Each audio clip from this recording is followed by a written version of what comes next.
د شجاعت شته، دا شهادتونه، دا مبارزې، دا موږ د اول میدان نه زغملي دي، بیا یې هم زغمو. زموږ همغه د مبارزو میدان ګرم دی، موږ د چا نه ترس او حراس نه لرو.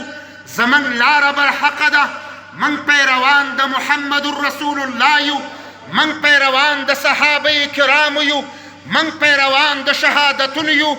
زموږ د شهادتونو میدان ګرم دی، شهیدان شوي یو، شهیدان کیږو به او بیا به هم شهیدان کیږو. اوس هم دغه قربانۍ ته تیار یو.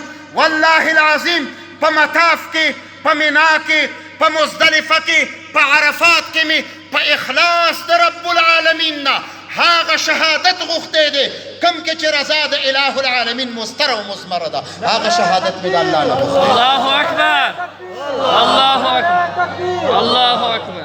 لہذا د دې خاموشي نه غلطه استفاده دا غیر درسته ده. د دې خاموشي نه دا استفاده چې زه یا صوفیي کرامو یا مذهبي علماو یا د یو څو مدرسو کسانو نور به دوی خاموش پاتې کېږي، نه، دا په دې معنا باندې نه ده. ما په یو بل مجلس کې هم دا خبره کړې، دا شیشه قابل استفاده ده، د دې منفعت موږ ته رسي. خو شیشه چې ماته شوه بیا هر یوه بیل بیل خنجر دی، بیله بیله چاړه ده، بیله بیله توره ده. د دې شهیدانو دا ویني، دا به ډېر ښکلی رنګ راوړي، دا به صفا راوړي، دا به صلح راوړي، دا به امنیت راوړي، دا ویني د شهداو به انتقام راوړي، که خوارجي، که اجیراني، که مزدوراني، دا به په دې ملت کې نابوده ګرځي. د افغان خاوره دا د اسلام خاوره ده. دا الخراسان کنانة الله، الخراسان کنانة الله. خراسان چانټه د الله تبارک وتعالی ده چې په کوم قوم باندې الله په غضب شي هغه به دې ځمکې ته راکاږي. روسانو ته خدای په غضب شوی و، الله هغه یې تارومار کړل. امریکا ته خدای په غضب شوی دی. افغانستان به سبب د امریکا د زوال ګرځي انشاء الله العزیز. ناټو ته خدای په غضب شوی دی، افغانستان به د ناټو دپاره سبب د زوال ګرځي انشاء الله العزیز. او روان دی زوال روان دی. زه کافرانو ته هم دا وایم چې د افغانان د وینو په تویېدلو باندې کمیږي نه، اسلام د وینو په تویېدلو باندې ضعیفېږي نه.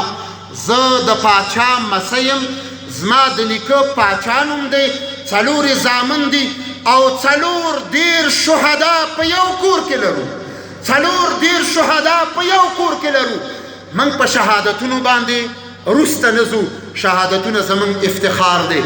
الله تبارک وتعالی دې د دې شهداو دا پاک شو سپېڅلی شهادت په خپل دربار کې قبول او منظور وګرځوي. زموږ دا د میلادونو سلسله دا به جریان لري، زموږ شهادتونه به هم جریان لري. دا وطن به آباد وي، خدا به په اسلام باندې آباد وي. دا افغانستان به آباد وي، خو په قرآن به آباد وي. افغانستان به سمسور وي، خو د احادیثو د محمد رسول الله په رڼا کې به سمسور وي. او دا وطن به آباد وي.